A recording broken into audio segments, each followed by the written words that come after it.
Why don't we go ahead and, for this first segment, talk about Montrezl Harrell joining the Lakers, basically crossing over from one locker room to the other, and what it sort of means to us. Obviously, he's sixth man of the year. He won it last year. Lakers also got the runner-up in Dennis Schroder. So there's a lot of basketball fit, a lot of scoring that the Lakers have added with basically their first two or three moves. Jason, what do you think about this entire process of adding a guy like Montrezl Harrell, considering that the Lakers, a lot of what everybody's saying is Montrezl's defense isn't necessarily the same as Dwight Howard's or somebody else that could be in that position at a much lower salary. What do you think about Montrez and sort of the conversation that's been happening around him right now?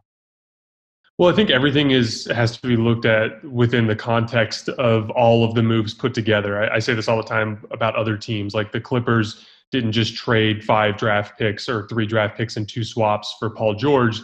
They traded him for Paul George and for Kawhi Leonard because Kawhi wasn't coming unless Paul George was coming.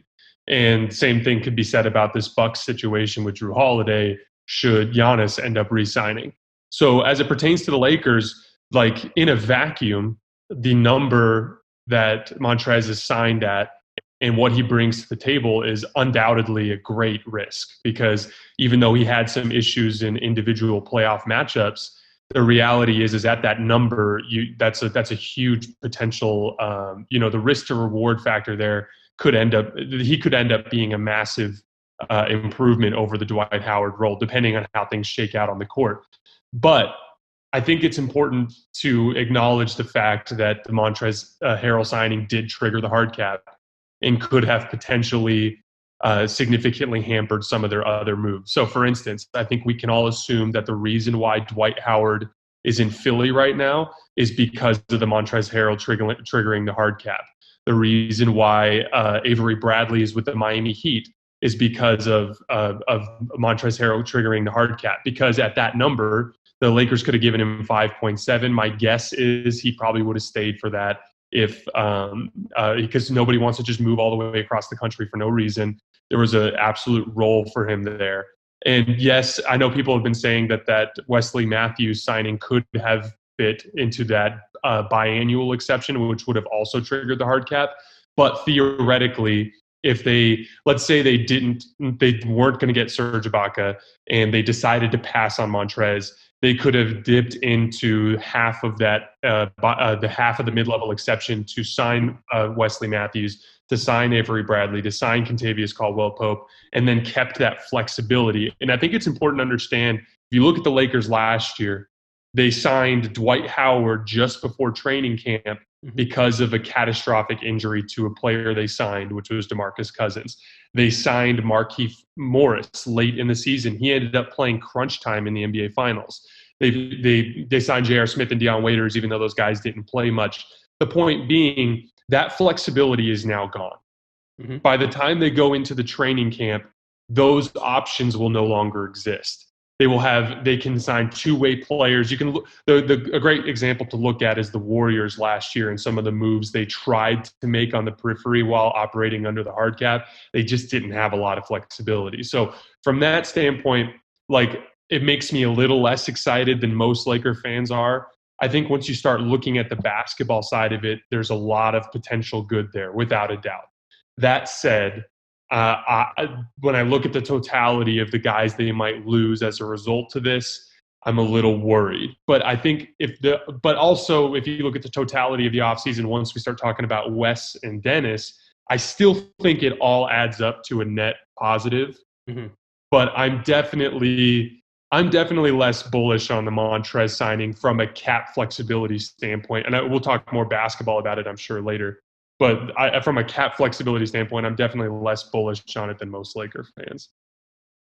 So I think your point in regards to I think you hit it on the head. The conversation about whether Matthews' salary could have actually dipped into the non-taxpayer mid-level so it wouldn't trigger a hard cap. The flexibility of being able to add guys mid-season and stuff like that, that is something that is important because you never can account for injuries and stuff like that. So I'm absolutely of the agreement. From a cap flexibility standpoint as well, that the Lakers probably wanted to avoid getting hard cap just in case something does happen to one of their players and they need to scramble to fill in the gaps and stuff like that. So that's definitely we're definitely on the same page in regards to that. Alex, for you, what do you think about just sort of the the move with Harrell outside of cap flexibility and stuff like that was, prior you mentioned that the Lakers bench or the Lakers roster around LeBron and AD would look different.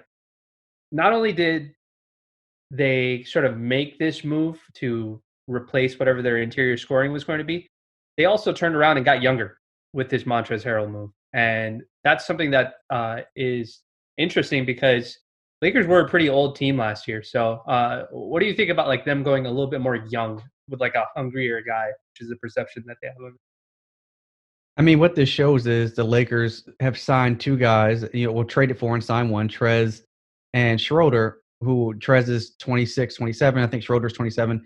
Their ages are more in line with Anthony Davis than, say, a LeBron James, right? And so, to me, it signals the Lakers' willingness to kind of align with what Anthony Davis wants to do going forward. I agree with Jason. I think it's a net positive. You look at so far what we've seen with who the Lakers have brought in versus who we've seen the Lakers let go. One of the issues, there were two issues that jumped out on this Lakers team last season, despite winning the championship. One was we could have certainly used a little more wing help, big wing help, power wing help, if you will. The other was a third option. And after LeBron and Anthony Davis, it was pretty much the third option by committee, right? KCP some nights, Kuz some nights. Some nights it was just spread out. But to go from that to the sixth man of the year and the runner-up, that's a huge get. Not to mention get them at the price that we got. I mean, look, I need to see how the rest of the roster shapes out, right? Like we may very well lose KCP. That's going to hurt. But to get Schroeder and get Trez, and I also think this needs to be said. So Trez gets a lot of blame for the Clippers, fizzling out in the playoffs. All of that's not on Trez. Like that, it's there's a lot of other things that went wrong with the Clippers this past playoff run. But part of me believes that I think that they can unlock some of the things in Trez that the Clippers couldn't. Frank Vogel and his team, and then obviously playing with LeBron James, I think brings a part of your game out that playing with someone as great as Kawhi Leonard is, he's not LeBron James, right? LeBron's skill set brings things out in players that Kawhi's doesn't. But also, Trez will still be seeking that big payday. Looking around the NBA, right? Now, Trez isn't a shooter, but you look at some other guys who I don't think are as good as him. Berton's got, 80 mil. Joe Harris, who's a really good player, I think he got 75 mil, something like that. Yeah. Right. There's a lot of guys getting paid right now. And so Trez is still seeking that payday. So when a guy's seeking that payday, you can sometimes get the most out of them. But as of right now, I think it's a win.